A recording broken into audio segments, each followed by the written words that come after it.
Governor Caleb Mutfwang of Plateau State has warned that the state is under siege, with almost all 17 local government areas grappling with insecurity. He challenged stakeholders across religious, ethnic and political lines to join hands in reclaiming and preserving the Plateau heritage.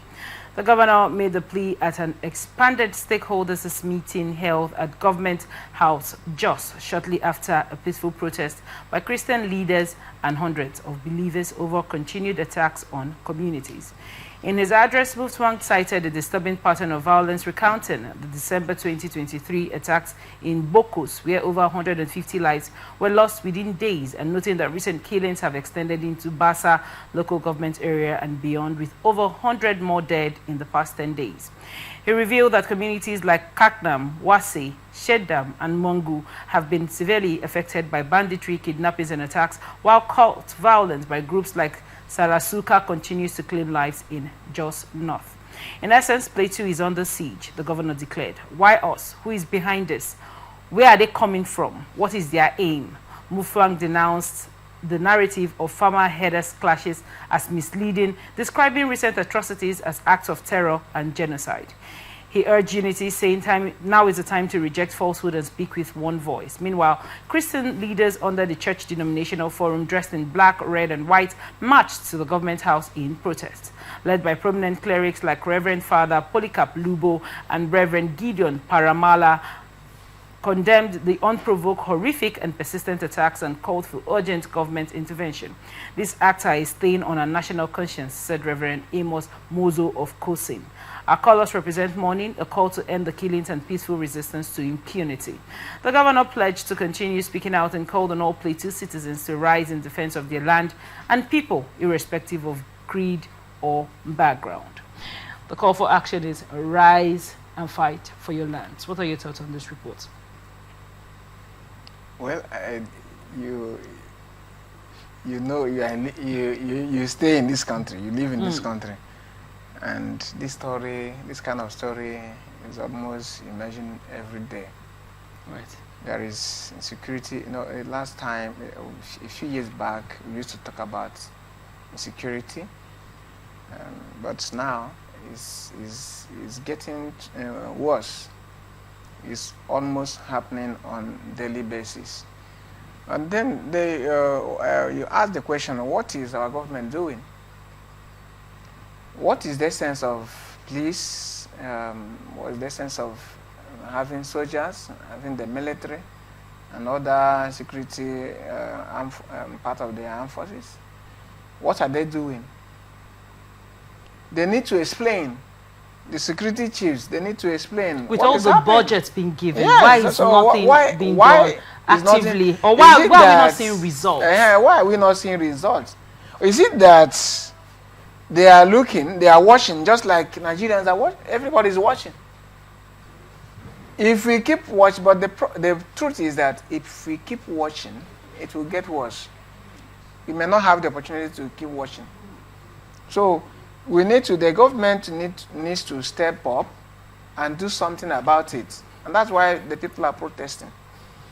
And then the people themselves, I know how difficult it is to form community security. Okay. Sometimes you see politicians will come in, or the leader of the local government will come in. Right. You don't have the right to establish this, do that, or the governor. Sometimes something like that can happen. But in every community, you need to set up a security apparatus. You need to set up your own platform. You need to set up your own network to combat insecurity in these modern times.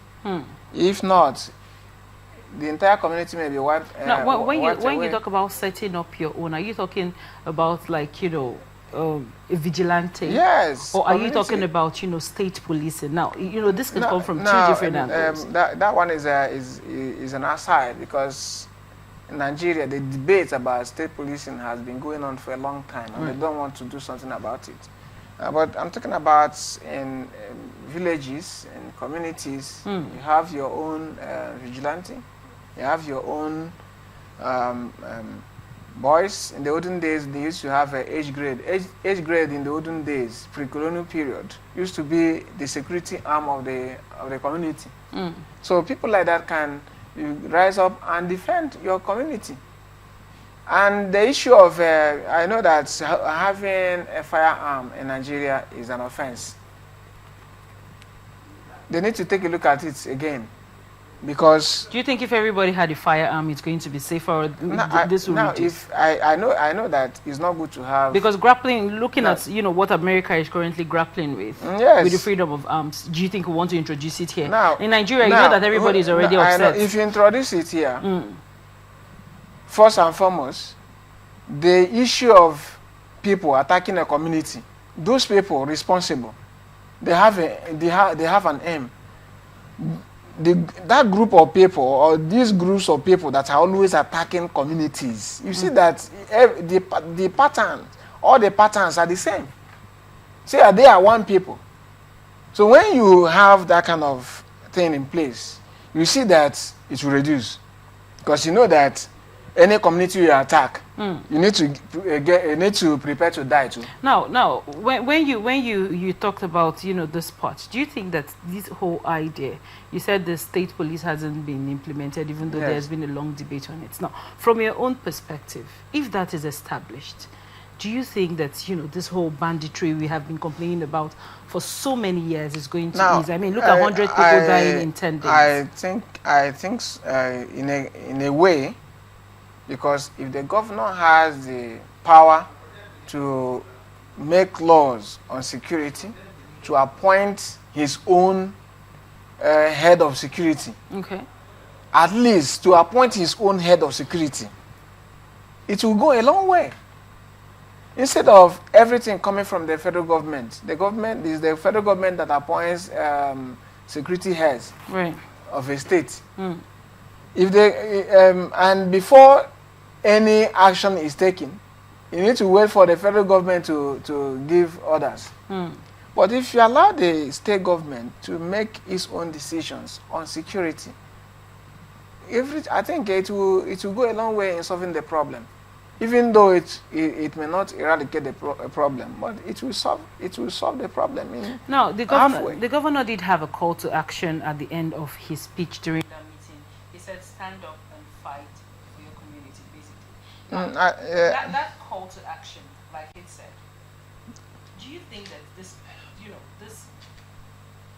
indigenous of this community, do you think that when the fight comes to them, they run, or do you think they actively put up a front to fight? Now, you can't fight somebody that is, well equipped with weapons. Right. You need the support of the government. So the governor saying, General T.Y. Danjuma saying, you need to fight, you need to defend yourself. So with what? So what are they going to use to defend themselves? Are you ready to provide the tools? Are you ready to provide the weaponry? If you are ready to do that, everybody will rise up and defend. You don't even need, just arm the people. You don't need to defend them. You don't need to ask them to defend themselves. They will do that by themselves.